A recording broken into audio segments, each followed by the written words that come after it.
Alright everyone, it's the big one. Welcome back to my final E3 reaction vlog. This is of course for Nintendo, for their digital event, and I'm going to give you everything that I thought about it. So let's kick it off then.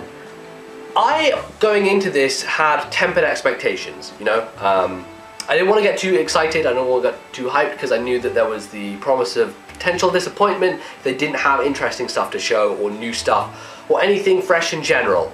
But I'm very glad to say that they proved me wrong, and wow, I think Nintendo really brought it this year. For me personally anyway, I think there are a few things there that a lot of people may not be interested in and may not be big talking points, but me personally and my tastes in Nintendo games hit so many marks really well. So let's kick it off with basically talk about the conference, the digital event in general. It's not a press conference, I keep saying that. Talk about the thing in general. I love that they are using like Robot Chicken and they went to those guys and were like just making fun of themselves completely.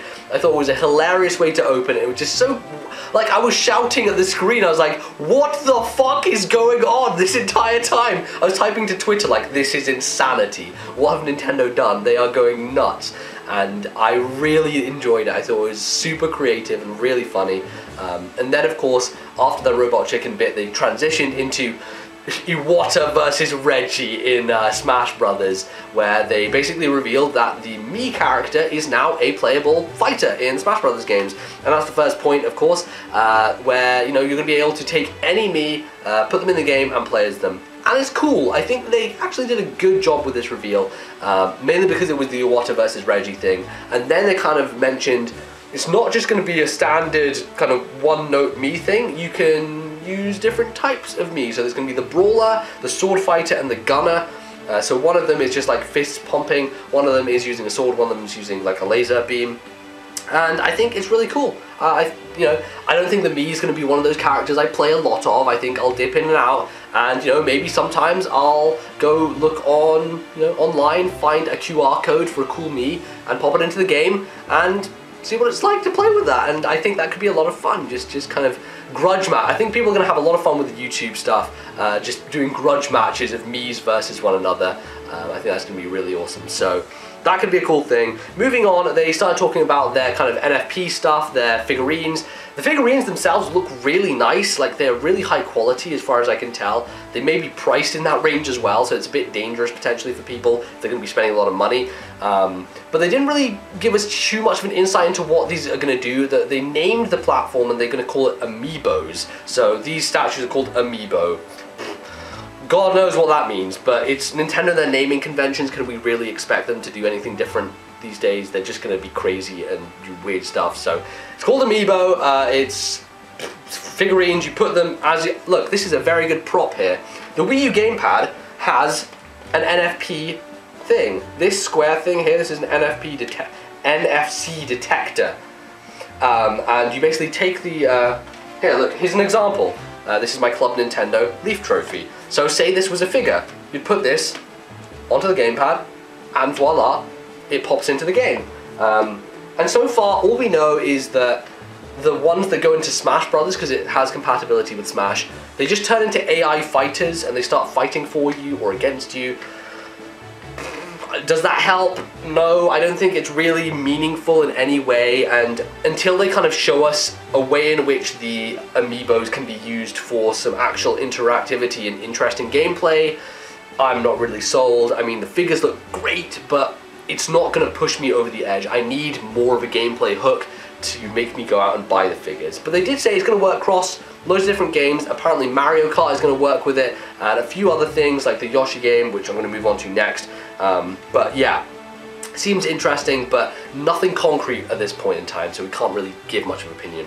Next up, Yoshi. So we're back into the kind of good feel era here, with, you know, they had Kirby's Epic Yarn, and you know, we saw like in 2012 or even last year some screenshots and images and a little bit of video from a game which very much looked like Yoshi's Epic Yarn, like the follow-up to that. But they didn't just go to Epic Yarn, they took it a little bit further and they have called it Yoshi's Woolly World. And instead of just focusing on yarn, they're going full out wool, and basically this aesthetic is one of the most just gorgeous looking games I've seen, just bar none. The art style is absolutely phenomenal. Like, Kirby's Epic Yarn was one level. This just has trumped it by a huge margin. It looks fantastic, and you know, people say Nintendo's consoles are underpowered, they don't have the graphical fidelity. Look, fuck that noise. It's about art style. It's about how you take your characters, how you use the art style to your advantage, and wow, they have done that to a huge degree. This game looks gorgeous, and I am really down with it. I didn't play Epic Yarn, but I'm interested. My curiosity is piqued. Next up, this is a small game, but it's one that I think I'm going to really enjoy. It's called Captain Toad Treasure Tracker. Now, this was a very small part of Super Mario 3D World. In fact, one of the only parts of 3D World I really loved a lot. And it's basically some puzzle levels using Toad. You can't jump, but you're basically maneuvering around areas, puzzling out. You use the Wii U gamepad and use the analog stick to kind of change perspective. You can use the gyro to change perspective as well. And it was just really good. And I said, you know, back when I was playing, I was like, I wish Nintendo would make a game, a download game, of just level packs of this, because I think it would be really cool. And I even suggested at the time it could be DLC for 3D World.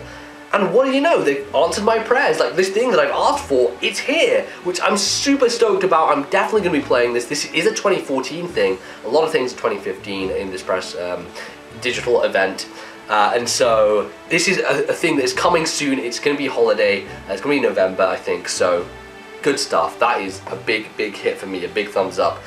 Next up, we got Pokemon. Obviously, people watching my channel, you're all interested in Pokemon. Not a big impact on me personally, because we all knew that the Mega Evolutions were happening. That Koro leak kind of ruined it for everyone. It's like, oh, here's Mega Swampert, Mega Sceptile. So we knew that was happening. It's cool to see them in action. I'm not gonna lie, Mega Swampert is still looking like a motherfucking badass. What a legend. But yeah, we got some gameplay. I mean, now we can see what the new Hoenn looks like in the XY engine. I mean, that's neat. We're going to see that eventually anyway. Might as well throw it into the E3 press conference. Digital event. God damn, how many times do I have to do that? I keep doing it. Whatever. So yeah, Pokemon footage. It was nice. It was good to see those guys in action, see Sceptile and Swampert strut their stuff in 3D. So I'm happy. And let's move on. Next up, we have Bayonetta 2. Now, this game has been teased for a very long time. It's been in many Nintendo Directs, and they have been talking a lot about it. They always show a new trailer every time they mention it and bring it up. This time, they had a little bit of a bonus. If you buy Bayonetta 2, not only will you get that game, but you will also get the first Bayonetta included free of charge, which I think is a fantastic thing for them to do. It's like what they've been doing with Mario Kart by offering a free game. Really smart decision, and I'm super glad that they've been able to get that first game running and working on the Wii U.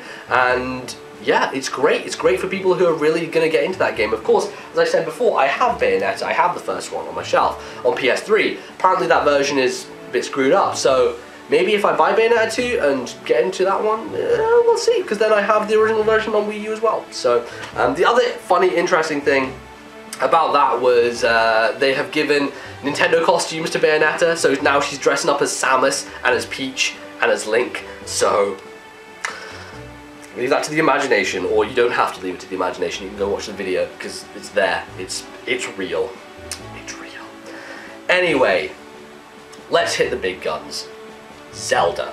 What were Nintendo going to do with Zelda? How are they going to reveal it? Was there going to be anything significant whatsoever? Were they just going to tease it? Man, I think they gave us just the right amount. So Anuma comes out, white background, is talking about Zelda, the series, how they're refining it, how they're changing it, and then the background image of Hyrule, these grassy plains, you see Link on Epona in the middle, you see all these mountains in the background, this just beautiful pastoral setting, and he starts talking like, you know, this is what it looks like. It's gonna, everywhere you see, you can go. This is a fully open world, and that is exciting. That is something that I'm really, really looking forward to.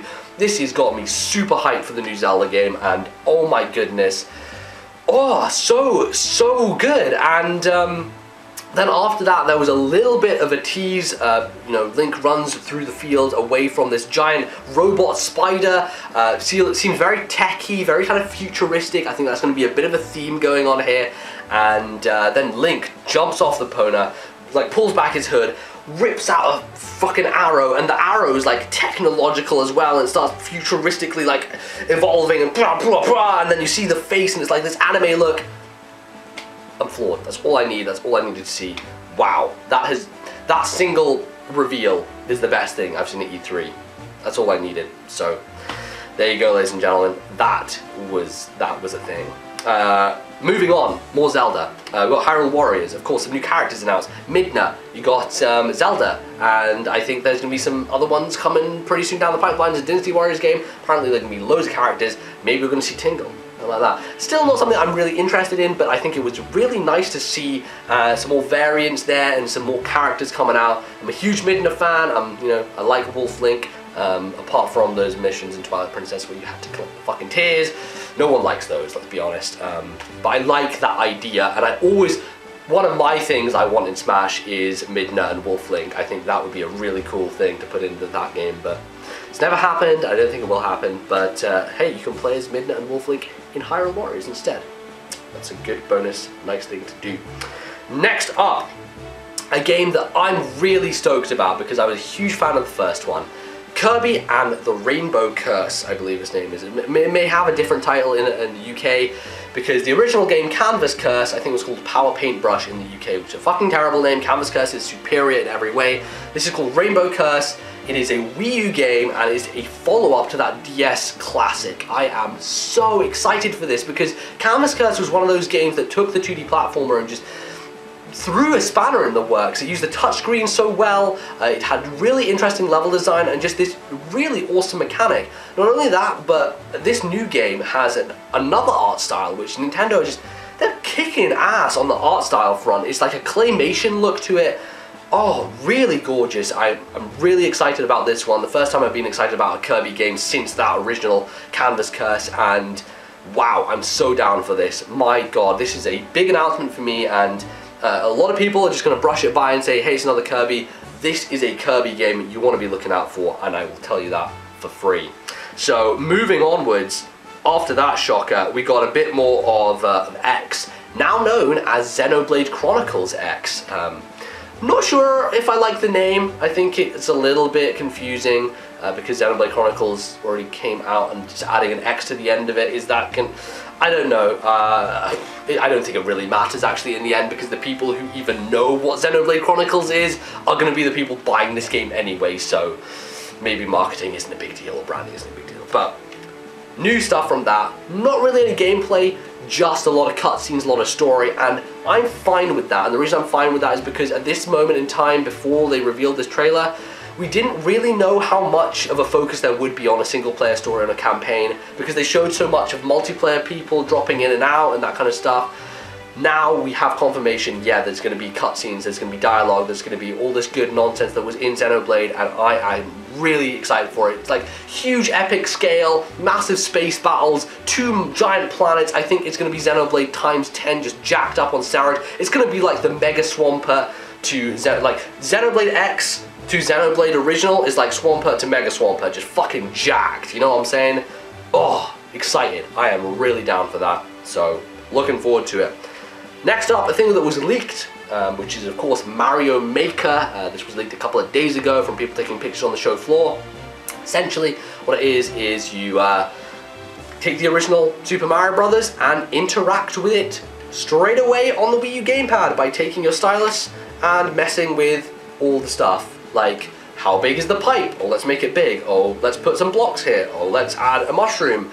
So much customization, basically allowing people to create their own 2D Mario levels. Not only that, but you can also flip the art style from classic Mario to, the new Super Mario Brothers look, which a lot of people don't actually like the new Super Mario Brothers look, so, I mean, I'm glad that they gave it an option instead of making it one or the other. But it's nice that it's an option, right? It's nice to have that customization, especially this game is basically customization the game, so really interesting. It's definitely not something I am going to make things for, because I'm not a creative person in that way. I'm not going to design levels, but I know that there is a huge community, community of ROM hackers, of people who have made Mario games, illegally, I guess one can say, on their own for years and years. And I know there's going to be some special stuff coming out of the community from that end, so I'm excited to play what other people put out there. and I think it could be really, really cool. So next up, one of the big nice reveals of this show was a brand new Nintendo IP. So often people complain, why didn't Nintendo do something different? Why didn't they do something new, something special, interesting? Ladies and gentlemen, we have it. It is called Splatoon, and it is an online multiplayer shooter, which on the face of it sounds, why would Nintendo just do everything that everyone else in the market is doing?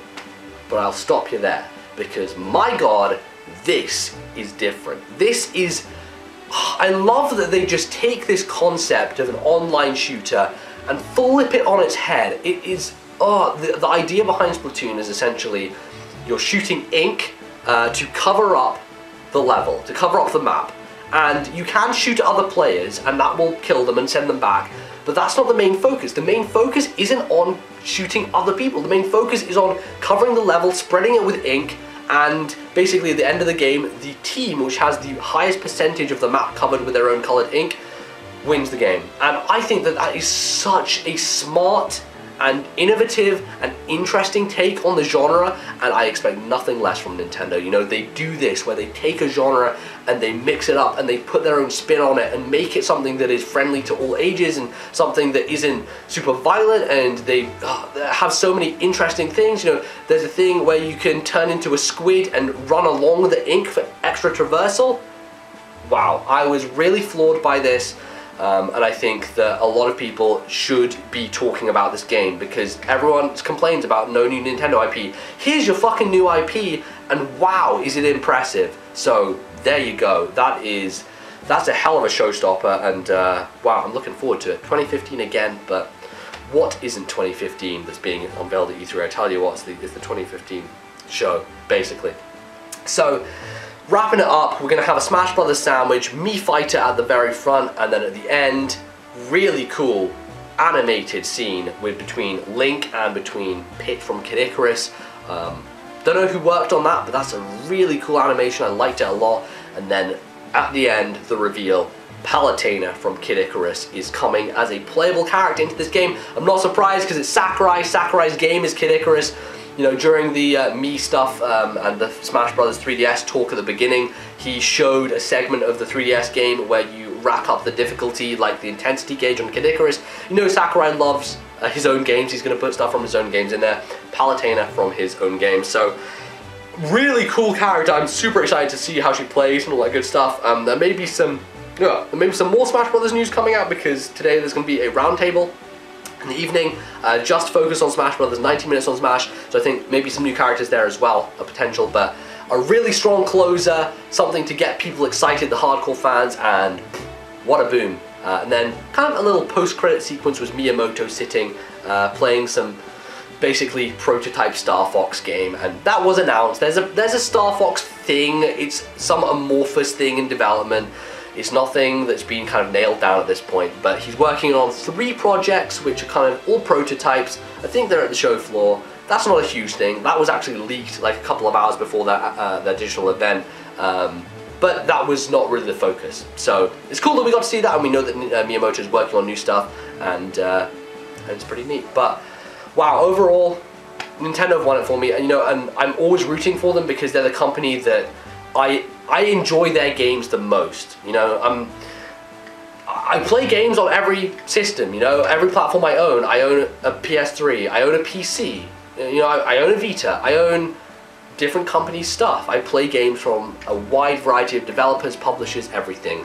I am a multi-platform gamer, but when it comes to the games that I like the most, what I enjoy the most, what I get the most satisfaction from, it's always Nintendo, and this year they delivered. I think they have pulled off a great show, and they have blown most of what everyone else had away. Super stoked to see what they reveal in the rest of the week, because they are actually still revealing stuff. There's a mystery 3DS game that still has to happen tomorrow, so don't know what that's going to be. I'm hoping for Metroid, because I tell you what, if they had Metroid in this digital event, it would have been the best Nintendo show in years, like in the living memory, in my opinion. But they didn't quite. But I'm still blown away. I still thought it was a fantastic showing. So yeah, let me know what you guys think. Tell me in the comments down below. I am really interested to hear your thoughts on Nintendo's display here, and leave a like if you enjoyed. That it would be really appreciated. I'm going to be posting a podcast that I recorded with Bally, the Nintendo Now You're Playing with Power podcast I do, and that is going to be about an hour long, and give a bit more in-depth details on my thoughts on all the stuff here. So be sure to look out for that on my channel, and until then, thank you very much for watching. Goodbye.